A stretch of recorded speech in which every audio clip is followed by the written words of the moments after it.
Excusez-moi de dire le mot, mais je le dis, de ça là. Et de ce qui est à l'intérieur, bien sûr. Hein? Cette langue là. Je voudrais que l'huile passe sur ma langue en priorité. Sur ma bouche.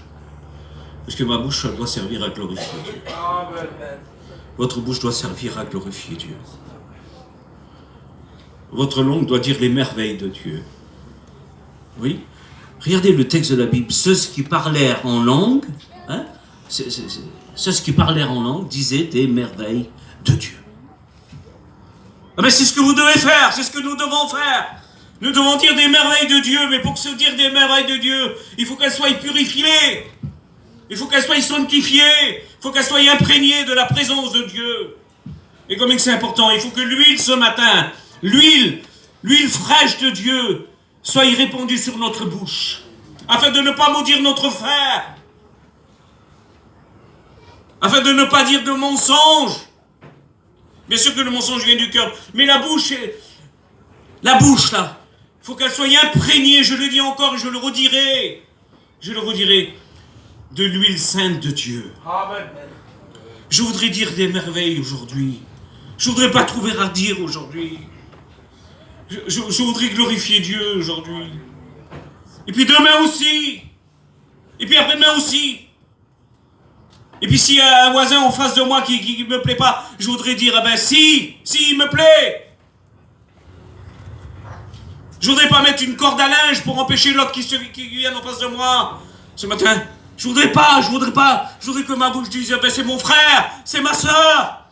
Nous faisons partie de la même famille. C'est le même sang qui nous a rachetés, c'est le même sang qui coule dans nos veines en quelque sorte. Je voudrais dire ça de ma bouche ce matin. Je voudrais que ma bouche sert à glorifier Dieu.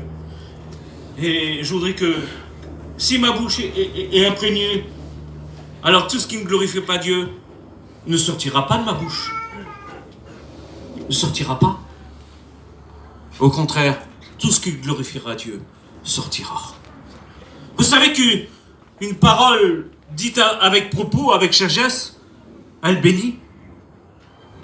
Mais pour dire des paroles avec propos et avec sagesse, eh ben, il faut que l'huile pénètre.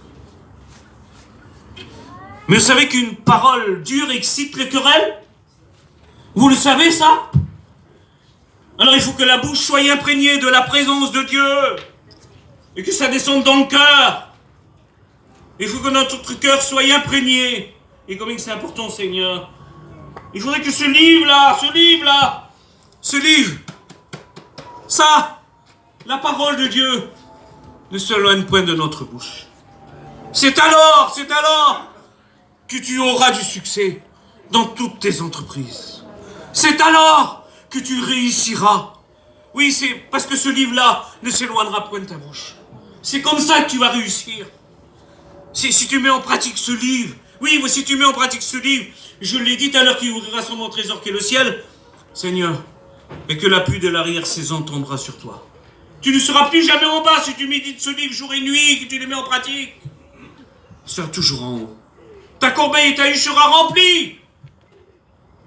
Le fruit de tes entrailles et tes enfants seront bénis. Comme c'est important, Seigneur. Et si nous mettons en pratique ça, ah ben, ça sera une source de vie pour nous. Et je bénis, Seigneur. Je ne voudrais pas que votre bouche témoigne contre vous. Faites attention. Faites attention à ce que vous dites. Mettez un frein. Sur les choix, mettez un mort. Et pour qu'il puisse être dirigé là où... Ah ben, que notre bouche peut témoigner contre nous, vous savez. Ça serait dommage de glorifier Dieu et de perdre le fruit de notre louange, de notre adoration dans la demi-heure qui suit. Faites attention. Faisons attention. Je ne voudrais pas que ma bouche témoigne contre moi. Bientôt finir. J'ai marqué ça, la bouche du juste est une source de vie. C'est le livre des Proverbes qui le dit. Hein? C'est le livre des Proverbes qui le dit. Je vous l'ai dit tout à l'heure, une bonne parole réjouit le cœur. quand vous venez vers moi, ou que je viens vers vous, et que je vous dis une bonne parole, une bonne expérience de la part de Dieu, une expérience. Quand je vous cite un psaume, au lieu de dire quelque chose contre son prochain, pourquoi pas nous ne dirons pas dans la journée des psaumes et des cantiques. C'est avec ça qu'on doit s'entretenir. Mais pour ça, il faut que la bouche soit imprégnée de l'huile.